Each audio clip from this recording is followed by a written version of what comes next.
All right, hi everybody. My name is Noah Reinhardt, and for my persuasive speech, I picked sports versus video games and how each of them kind of differ from one another, and the benefits and the positives to both of them, I guess. So let's get into it.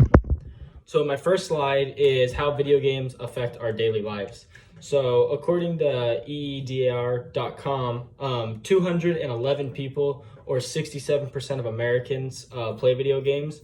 That means millions of people around the world could be causing damage to their brains, could be messing up their sleep schedule, their mental state, and all of that kind of plays into video games and how it affects your body and your mind.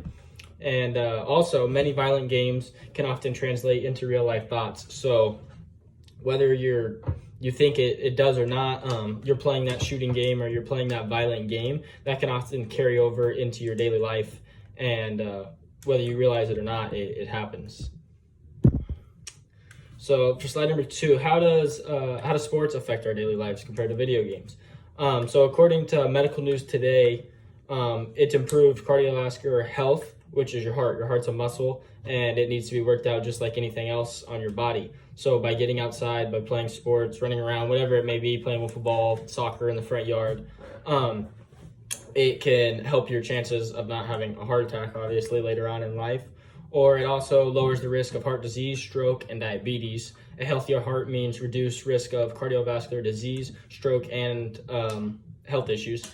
So also, sports helps manage your weight. So not only does physical activity burn calories, it improves your metabolism in the long run. So as you're getting older and your body starts to slow down on some aspects, to have a fast metabolism means to burn a lot of calories, which loses less weight, which is therefore healthier for your body.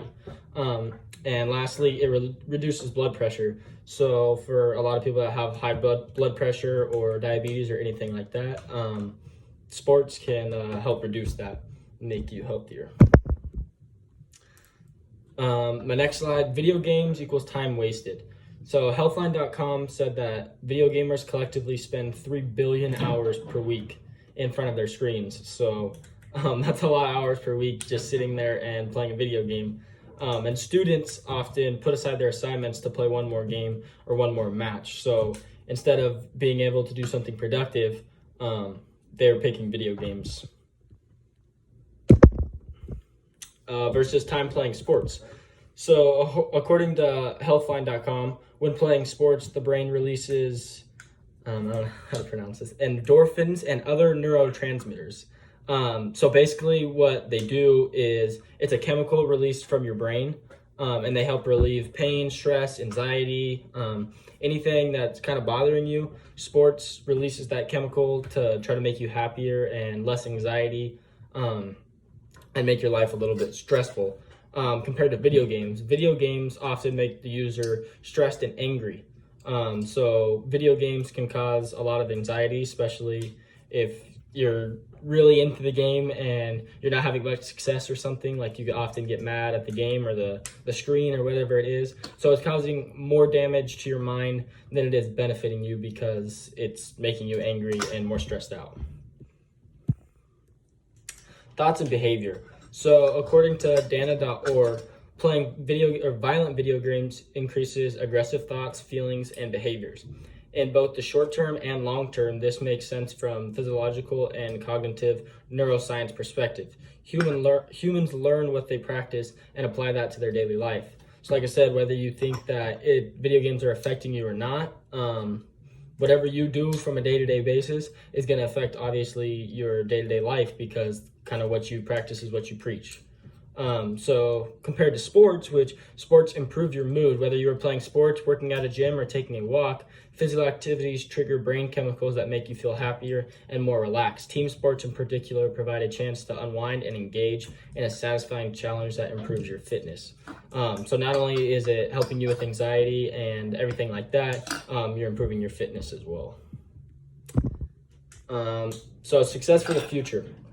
So oftentimes when a person that plays a lot of video games is considered like a gamer, when a gamer sets aside their priorities to play video games. So whether that's a job or school or family, whatever it may be, something that's more important in their life than video games, there's a large percentage of people that would rather play video games than go ahead and take care of their study skills or whatever it may be.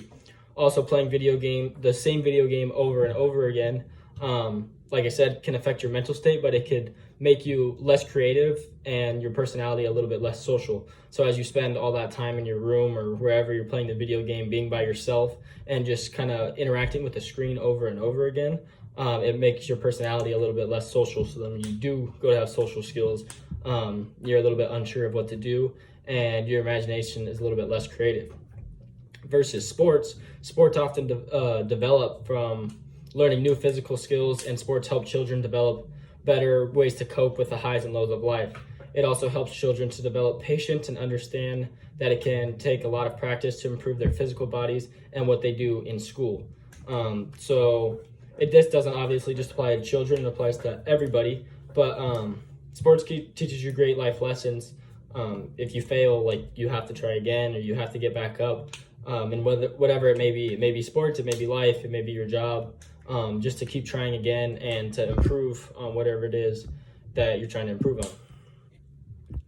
And this one is probably the biggest one in my opinion, which is your social life. So video games are the number one percentage of things in the world that affect the social life. I mean, all technology, but a lot of video games in today's day and era, people often lack social skills because due to technology. So back in the day, people had to interact with one another to be able to get around and talk to people.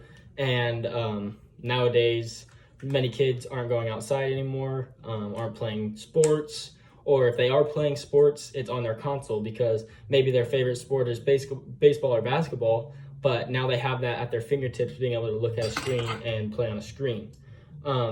Also, video games create bad habits, such as procrastination and even bad eating habits, with people staying in and not burning the same amount of calories as they would by interacting outside. It sets people for unhealthy lifestyles. And obviously, lifestyle is huge. That's kind of your work ethic, and where you come from is kind of going to get you where you want to be at in life. So video games, definitely, there's a lot more cons to them than people think.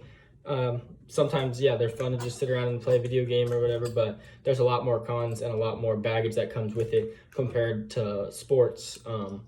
It's going to keep you moving and keep you flowing in your social life, and kind of in every aspect of life, your mental toughness, everything. Sports is going to kind of keep you moving. So with that being said, thank you guys for watching. I really appreciate it. I hope you learned something, and get outside and play a sport.